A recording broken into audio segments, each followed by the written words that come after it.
सभी साई भक्तों को ओम साई राम। श्री साई सच्चरित्र के अध्याय 31 में श्री साई बाबा के परम भक्त बालाराम मानकर जी की एक बहुत सुंदर सी लीला बताई है। आज हम साई कृपा से उस स्थान को भेंट देकर इस कथा को पुनः स्मरण करेंगे।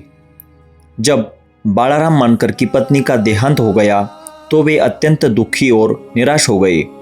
गृहस्थी का सारा भार उन्होंने अपने पुत्र को सौंप दिया और संसार से वे विरक्त होकर श्री साई बाबा की शरण में शिरडी आ गए। शिरडी में वे बाबा के साथ ही रहने लगे। उनकी निष्कपट भक्ति देखकर साई बाबा अत्यंत प्रसन्न हुए और उनके जीवन को एक नई दिशा देना चाहिए।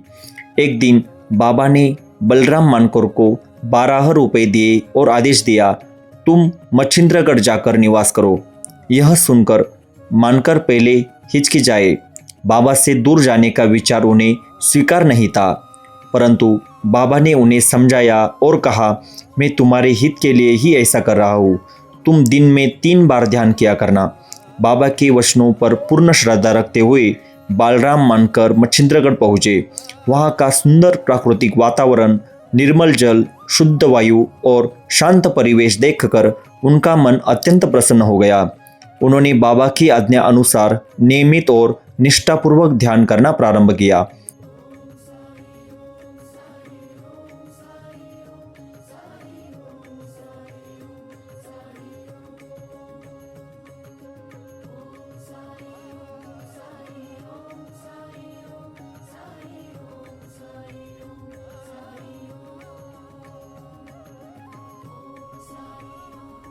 कुछ ही दिनों बाद उन्हें एक अद्भुत अनुभूति प्राप्त हुई। सामान्यतः भक्तों को दर्शन समाधि अवस्था में होते हैं, परंतु बालाराम मानकर को यह अनुभूति सामान्य चेतना की अवस्था में हुई। श्री साई बाबा उन्हें स्वयं उनके सामने प्रकट हुए। बालाराम मानकर ने विनम्रता से पूछा, बाबा आपने मुझे यहाँ क्यों भेजा? बाबा ने उत्तर दिया, शिरडी में तुम्हारे मन में अनेक विचार उठते थे। तुम्हारे चंचल मन को विश्राम देने के लिए मैंने तुम्हें यहाँ भेजा। तुम समझते थे कि मैं शिरडी में 5 तत्वों से बना 3.5 हाथ का एक शरीर मात्र हूँ। अब स्वयं देखो और निर्णय करो, क्या शिरडी में जो बाबा था वही बाबा यहाँ भी है या नहीं? यह कहकर बाबा अंतर्धान हो गए। कुछ समय पश्चात बालाराम मानकर मच्छिंद्रगढ़ से निकलकर अपने मूल स्थान बांद्रा की ओर रवाना हुए। उन्हें पुणे से दादर रेल द्वारा जाना था। जब वे टिकट लेने पहुंचे तो टिकट खिड़की पर अत्यधिक भीड़ थी। टिकट मिलना असंभव लग रहा था। तभी एक ग्रामीण व्यक्ति वहां आया जिसने कमर में कपड़ा बांध रखा था और कंधों पर पतली चादर उड़ी हुई थी। उसने पूछा, तुम कहाँ जा रहे हो? मानकर ने कहा, दादर। उस व्यक्ति ने कहा, यह मेरा दादर का टिकट ले लो, मुझे यहाँ अचानक कुछ आवश्यक काम पड़ गया है। इतना कहकर उसने टिकट दे दिया और भीड़ में अचानक विलीन हो गया। मानकर उसे पैसे देना चाहता थे, पर वह व्यक्ति कभी दिखाई नहीं दिया। उन्होंने बहुत खोज की, पर उसका कोई पता नहीं चला। रेल छूटने तक उन्होंने प्रतीक्षा की, पर वह व्यक्ति फिर कभी नहीं मिला। यह बालाराम मानकर को प्राप्त दूसरा दिव्य अनुभव था। बांद्रा जाकर अपने घर के दर्शन करने के पश्चात वे पुनः शिरडी लौट आए और सदा के लिए श्री साई बाबा के चरणों में रहने लगे। उन्होंने जीवन भर बाबा की आज्ञाओं का पालन किया और अंततः श्री साई बाबा की उपस्थिति में उनके आशीर्वाद के साथ इस संसार से वे विदा हुए। अंततः यही संदेश हमें मिलता है, जब जीवन दुख से भर जाए, जब अपने भी पराये लगने लगे, तब यदि कोई सच्चा सहारा है तो वे है सद्गुरु की शरण। श्री साई बाबा हमें यह सिखाते हैं कि केवल शिरडी में ही नहीं रहते, वे हर उस हृदय में प्रकट होते हैं जो श्रद्धा, सबूरी और पूर्ण विश्वास से भरा हो। बालाराम मानकर की तरह यदि हम बिना प्रश्न किए गुरु की आज्ञा का पालन करें तो मार्ग चाहे अज्ञात हो पर मंजिल निश्चित होती है। बाबा कहते हैं, मैं तुम्हारे साथ नहीं तुम्हारे भीतर हूँ, बस विश्वास रखो। साई कभी दूर नहीं जाते। यह पावन स्थल सांगली जिले के वाळवा तालुका में कराड़ के समीप लगभग 18 किलोमीटर की दूरी पर स्थित है। यह गढ़ श्री छत्रपति शिवाजी महाराज जी के समय का है। गढ़ के सर्वोच्च शिखर पर पहुंचते ही गहिनीनाथ जी के मंदिर के दर्शन होते हैं।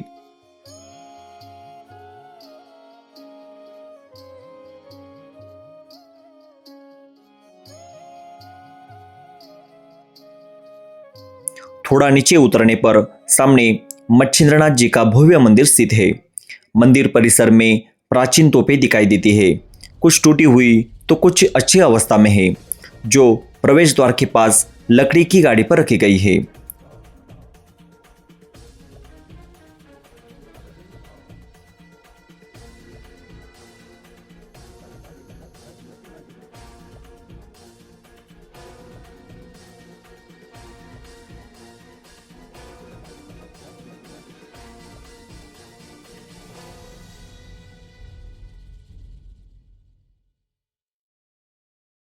मंदिर में मच्छिंद्रनाथ जी की प्रतिमा स्थापित है।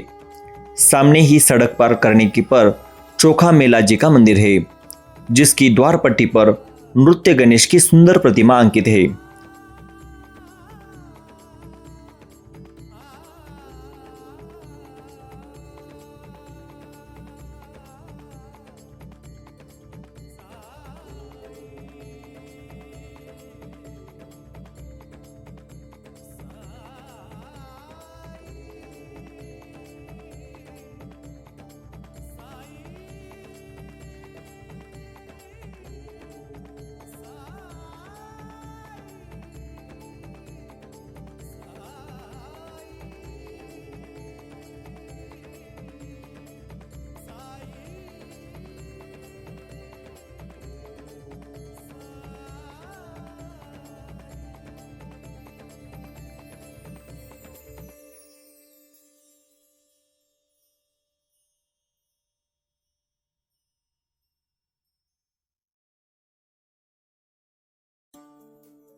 दाई ओर आगे बढ़ने पर गहिनीनाथ मंदिर के नीचे मच्छिंद्र टाक नामक जल कुंड है, जिसका जल पीने योग्य है।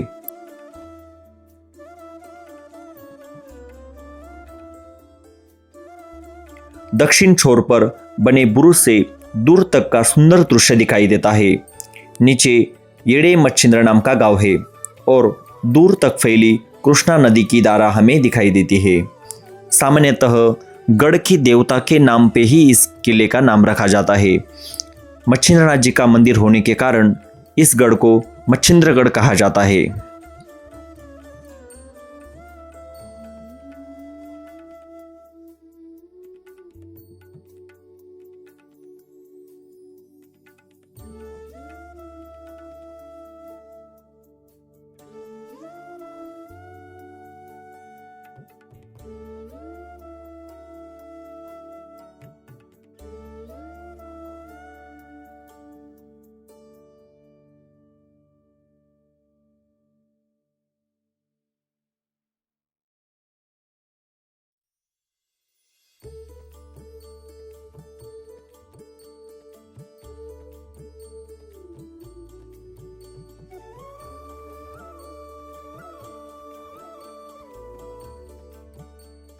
थोड़ा आगे गांव की दिशा में उतरने पर सड़क के किनारे दो समाधियां दिखाई देती है।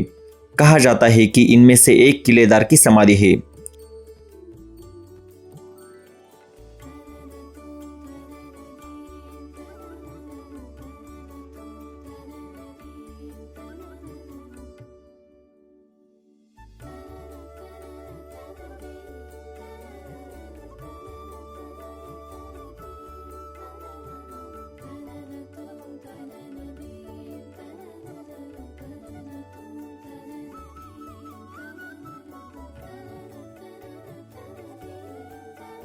आप भी इस पवित्र स्थान को अवश्य भेंट दें और ऐसे ही नई जानकारी की वीडियो देखने के लिए चैनल को सब्सक्राइब अवश्य करें। ओम साई राम, ओम नमो आदेश, अलख निरंजन।